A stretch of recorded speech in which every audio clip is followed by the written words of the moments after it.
Well, hello, my good ladies. How are you on this heavenly morning? Good morning, Phoebe and Selena. I am well. You know, it is so clear today up here in heaven. I can see some real advocacy and family engagement happening down there. Yes, I do believe you are correct, Alice. You know, some days the clouds and the smog in the air make it very hard to see what's going on, but I can see that there are a few PTA things going on down there. Oh, my goodness. You would think with all the fun to be had up here, you wouldn't have time to even bother with all of those earthly beings down there. Oh, Phoebe, why do you have to be so serious? You used to be one of those earthly beings. And I've seen you peeking down there from time to time when you think we're not paying attention. You're just as curious as Selena and I are about what's happening with PTA Today. Well, it's a daily habit for me.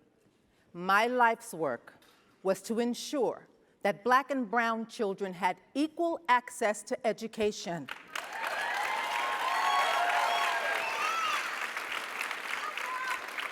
I worked so hard. I just like to check to see who is making sure the children of today are learning and have access to a good education and opportunities to be successful. Well, that is a good thought, Selena. And you know, Alice, it was 125 years ago when we founded the National Congress of Mothers. I remember you came to me with so much passion and determination because the children of that day were in real danger. Oh, yes. You were my fairy godmother who gave me the resources I needed to go out and talk to other mothers about the horrible conditions facing our children then.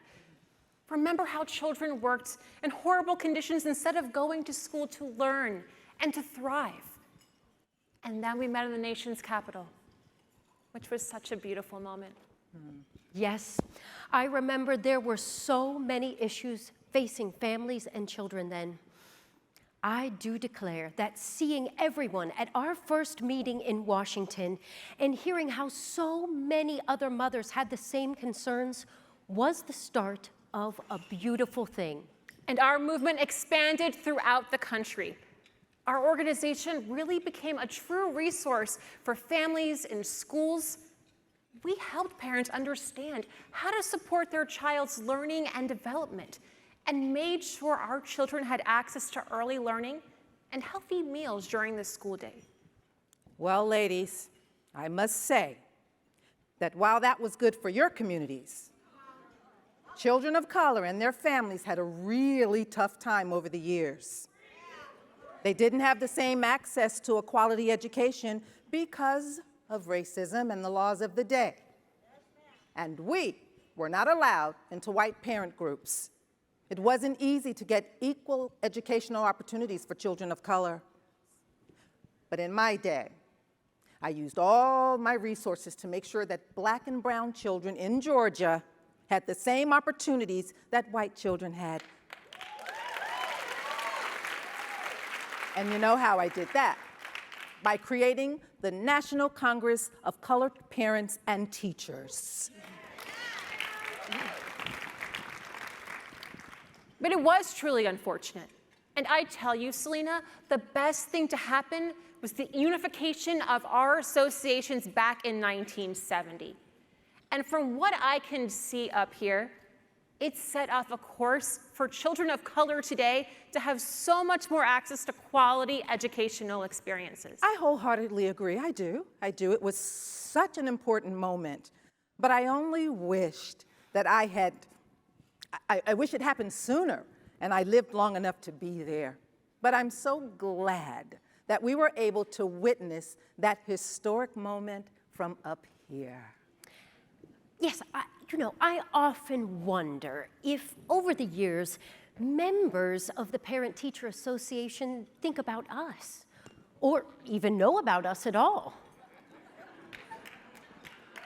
Well, Well, they know we started the organization, and our mission to help every child reach their full potential by engaging families and the school community is still alive today. Yes. Yes. And making sure that all children are included in the mission, of course. Yes, Selena, I believe our mission is now more inclusive for all children and families.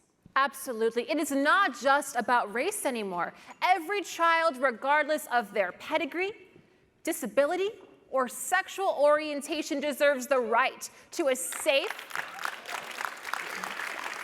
healthy, and quality education and environment. You know, this may sound a little strange because the afterlife is so much fun up here, but don't you just wish sometimes you could go down there, you know, and encourage them, tell them we see all of their good work, and give them the old, well done. If I would address the, now what do they call it now? I believe they call it the PTA. Yes, PTA. If I could talk to PTA members today, I would tell them that it truly warms my heart that after 125 years, they are still striving to ensure all children are well educated and safe.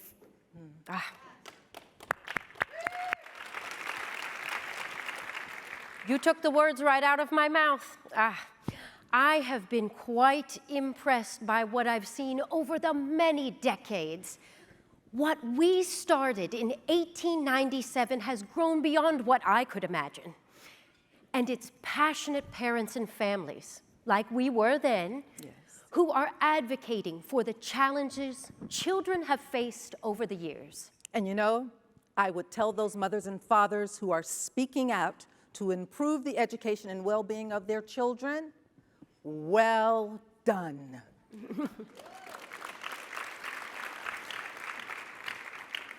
And while there's still so much more work to be done, our underrepresented children have so many more opportunities and access to quality education.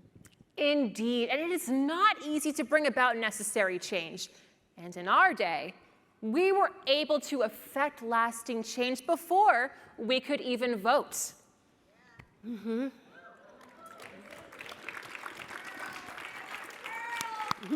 And I wish I could encourage PTA leaders and tell them to keep pushing for what's right.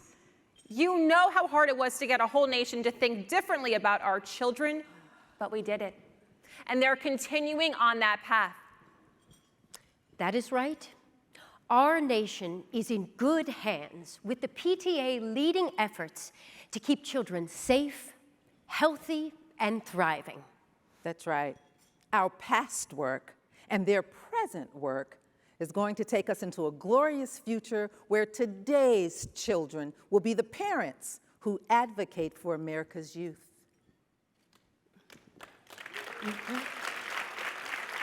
It's a beautiful thing. I tell you, It is a beautiful thing. All right, ladies. Now, we've gone down memory lane quite long enough for today, and it's almost time for my afternoon tea with Susan B. Anthony. Oh. Oh my, is that the time? I'm going to be late to Eleanor Roosevelt's book club meeting, actually, so I better go. Well, I need to go and get ready for my Cloud Angels lunching with Ida B. Wells, so. Well, ladies, we can check in our PTA in another 125 years. I know they will still be doing great things. Yes, they will. That's right. They will. And without further ado, Okay, thank you.